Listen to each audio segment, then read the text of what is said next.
And China are in a growing tit-for-tat trade war as China announces its retaliation to sanctions imposed by the United States. President Donald Trump hit China with tariffs on the $50 billion worth of its goods in response to complaints that Beijing pressures foreign companies to hand over technology.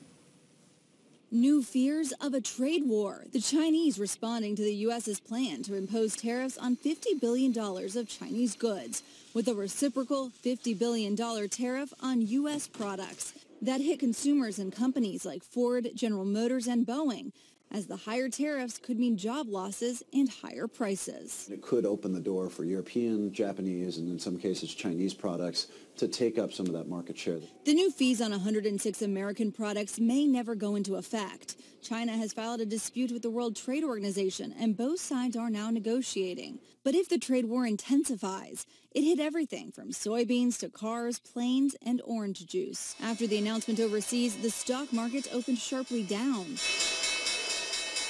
As anxious as American businesses are, the trade showdown, not a trade war, at least according to the president. Tweeting this morning, "We are not in a trade war with China. That war was lost many years ago by the foolish or incompetent people who represented the U.S." Look, China created this problem, not President Trump, but we finally actually have a president who's willing to stand up and say enough is enough. We're going to stop the unfair trade practices. The Chinese Minister of Commerce said they only responded in kind.